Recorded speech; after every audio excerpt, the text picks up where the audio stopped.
So right now I'm at Holy Bowly in Riverview and I'm with Scott. And so what is your role here at the Holy Bowly bowling alley? Yeah, so I'm general manager of operations. So I oversee the day-to-day functions of it and staffing and ordering and some maintenance on the machines. This bowling alley used to be, well, it was called Park Lanes.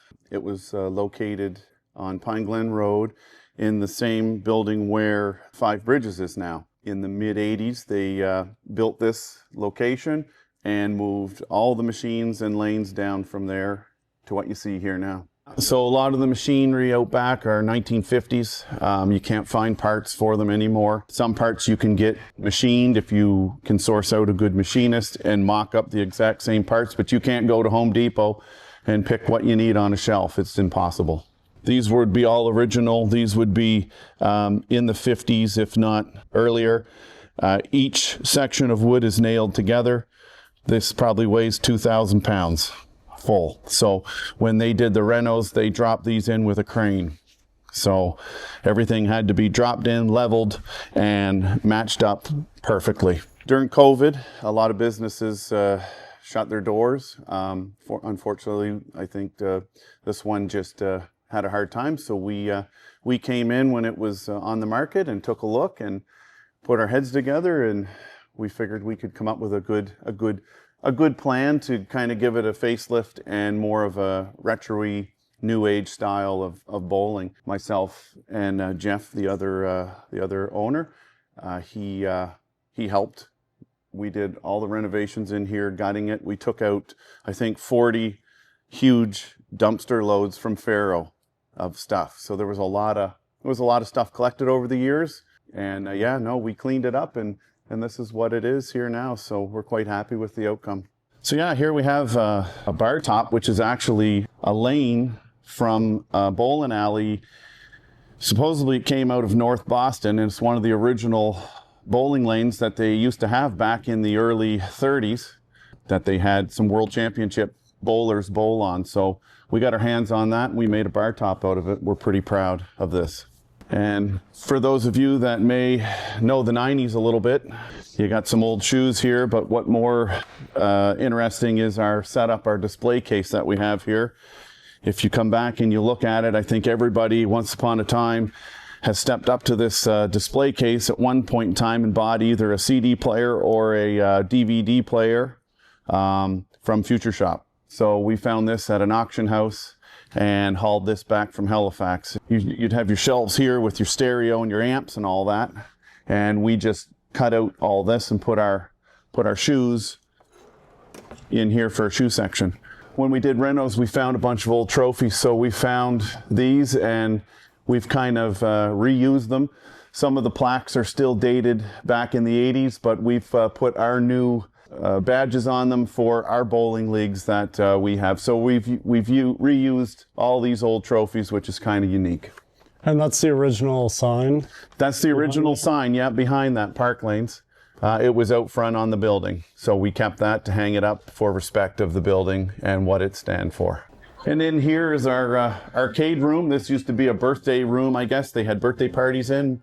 We opened it up and made it into a kind of a vintage arcade room. So if you guys didn't take it over, what would have happened to it? From what I gathered, there was us interested, and there was 2 other buyers, and I believe that it would probably be apartment buildings. So we rolled up a few more quarters and paid a little more for what it was, and we acquired it so it would stay a bowling alley. So the color choices behind what we have here is definitely 70s vintage. We like that look. We're kind of retro-y ourselves. Took us probably 3 or 4 days and a few beers to finally decide what we should have on the walls for colors. And we had these 2 great folks come in that are actually teachers here in the community that love our vision in that. So they come on board and they did all the painting that you see in here. So everything basically from here back has stayed original. There used to be a subfloor across here where we're standing, but we ripped that out, and everything from here back is original. All the approaches, All the equipment here is all original stuff. So these here were the old scoring systems. So while you bowled, everything was electronic, and it would show how many pins you knocked down, how many pins were left, and if you crossed the foul line as you were bowling. But over the years, the equipment has just malfunctioned and it doesn't work properly. So these signs were hanging up in here when we came in, and again, like all the other signs you see, we wanted to keep them. So they're just kind of vintage signs. Obviously, we do allow some drinking in certain areas, but back in the day, they were fairly strict on where the food and the drink was allowed. Bowling is an older sport, you know, dates back, I think, to the early 1900s. So the retro look that we have is kind of what we wanted to keep, you know, the vibe alive of what bowling is. You know, it's a dying sport. Not a lot of places make any parts or anything for these specific candlepin machines, so they're very unique. If you find parts at another bowling alley that's closing down, you got to get in there and buy them, because it's like a rock concert. People are waiting in lineup to get in to buy these parts. So this is where the magic happens. It's very old, so when you come out here, you feel like you're back in time. A lot of these machines are all 50s. The computer systems have been added a little after that, but not much longer. So everything has stayed the same since the 50s, and it still works. So after you throw your balls and you're up front, you press the reset button. This is what it looks like back here. Your sweep comes down, cleans out your pins, comes back, hits that relay switch, your pins drop, you're ready to bowl again.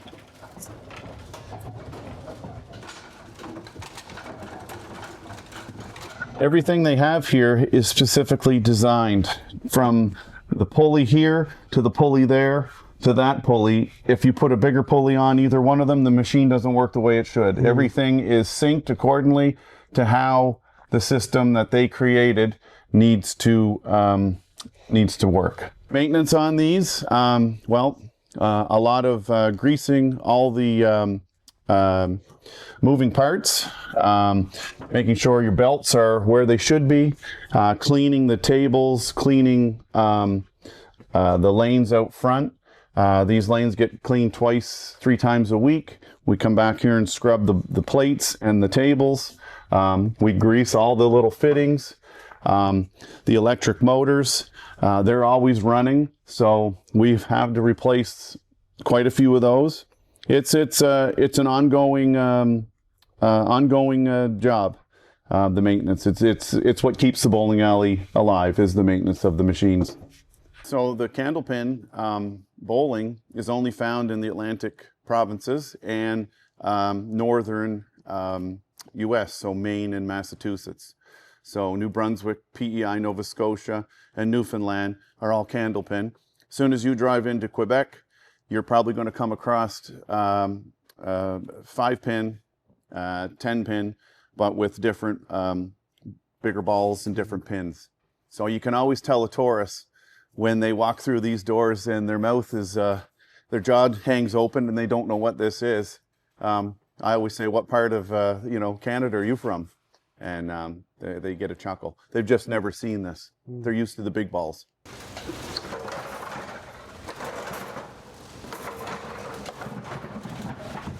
So these drop down, you come back up, there's a little switch right here. That shuts your tubes off. The pins load up here. There's another relay switch that last pin will stop on, and once that does, it shuts the motor off, pushes the pin that's ahead, you're ready to bowl again, as you can see here. That's called the pusher. Pushes it out, you're ready to bowl again. You know, you can imagine if this machine goes down and you got to go fix it.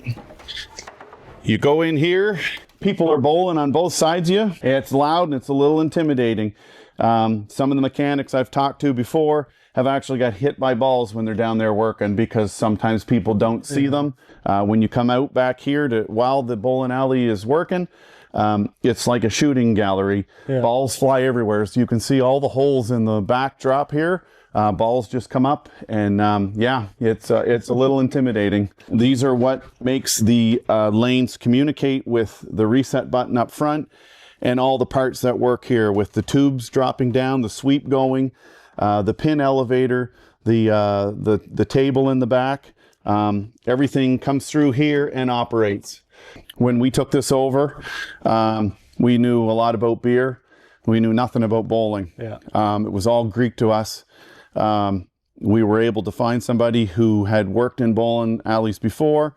He came on board and showed us what needed to be done, how the machines work. So we're pretty knowledgeable now. We've learned what to do.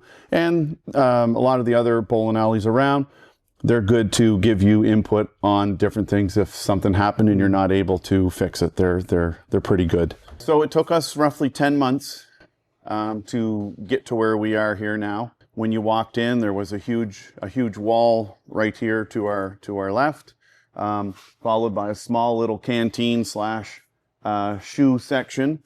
Yeah, it had a drop ceiling. There was a lot of work to do that, we had for our vision. It took quite a bit of sweat, blood, and tears. I won't lie to you, and yelling, but it all worked out to what we have here now. Over here is our lounge area where you just want to come sit and have a drink, eat your food. Back in the day when we took this over, there used to be a wall right across here. You can see the holes in the floor where they used to be anchored in. It was a journey to get this out. It was all steel, glass, smoked mirrors. So this was where all the card tricks and the dirty deeds happened back here, and all the fun stuff happened out here.